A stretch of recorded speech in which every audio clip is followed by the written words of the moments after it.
նախագահող, հարգելի պարոն վարչապետ, իմ հարցը գրեթե նման էր կամ ամբողջովին նույնը ինչ գործընկերս տվեց Ալդեից, մենք չէինք համակարգել Միչայելոց հարցերը, եթե կարելի է ես շարունակեմ այդ հարցը, խնդրում եմ մեզ ասեք կոնկրետ ինչ ձևերով կարող է միջազգային համայնքը, հատկապես Եվրոպայի խորհուրդը լավագույնս աջակցել Հայաստանին այս կարևորագույն գործընթացում կապված փախստականների հետ, Լեռնային Ղարաբաղից փախստականների հետ։ Եվ ավելին, ինչպես նշեցիք ձեր ելույթում, ես եթե ժամանակ ունեմ նաև խնդրեմ մանրամասնեք այն քայլերը, որոնք կարող եք ձեռնարկել, որպեսզի ավելի շատ առաջընթաց ձեռք բերվի շատ կարևոր հարցերով, ինչպիսիք են օրինակ դատական համակարգի անկախությունը, պայքարը կոռուպցիայի դեմ, իրավունքի գերակայության պաշտպանությունը եւ ամրապնդումը։ Շնորհակալություն Ջորջ, հարգելի վարչապետ, ցանկանում եք պատասխանել։ Եվ սա վերջին պատասխանն է, քանի որ դժբախտաբար պետք է արդեն ավարտենք մեր առավոտյան աշխատանքը 3 րոպե, շատ շնորհակալություն։ Գիտեք, ժողովրդավարական բարեփոխումների ոլորտում այնինչ միջև հիմա արվում է, մենք պետք է պարզապես Եվրոպայի խորհրդի հետ շարունակենք եւ խորացնենք մեր համագործակցությունը։ Եվ դա հաջողության պատմություն է, պարզապես նոր մարտահրավերներ են իհայտ գալիս եւ մենք պետք է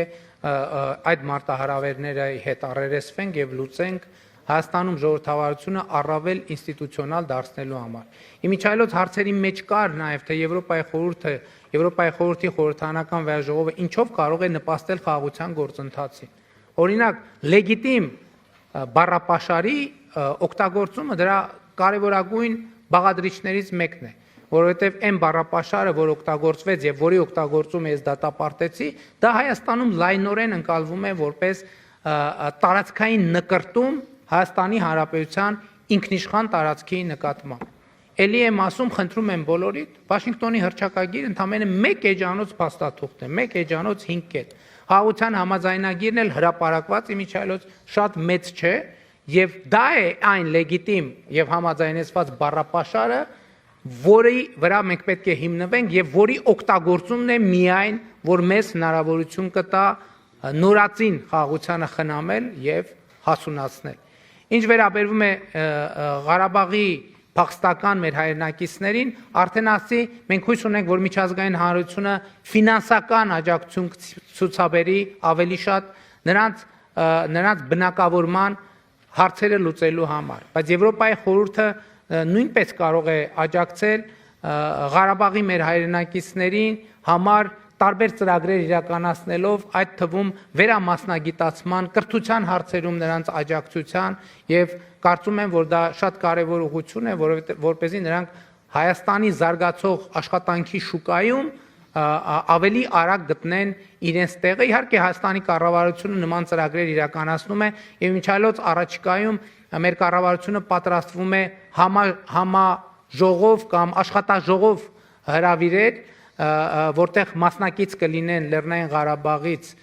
փախստական դարձած մեր հայրենակիցներ եւ այդ աշխատաժողովի ընթացքում մենք կփորձենք անմիջապես իրենցից լսել տպավորությունները միջև այժմ իրականացված ծրագրերի վերաբերյալ եւ նաեւ որոշակի միջնաժամկետ եւ երկարաժամկետ ծրագրերը համաձայնեցնել նրանց հետ կամ նրանց առավելագույնս ներառել բովանդակությանը ու քանի որ վերջին պատասխանն է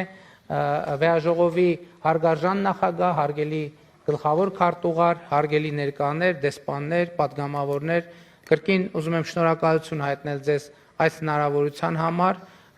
եւ իմ հարգանքների հավաստիքը Եվրոպայի խորհրդին եւ նրա բոլոր ինստիտուտներին եւ շնորհակալ եմ Հայաստանի ժողովրդավարությանը այս ընթացքում ձեր ցուցաբերած աջակցության համար։ Շնորհակալ եմ։ Thank you, dear Prime Minister, for being with us today.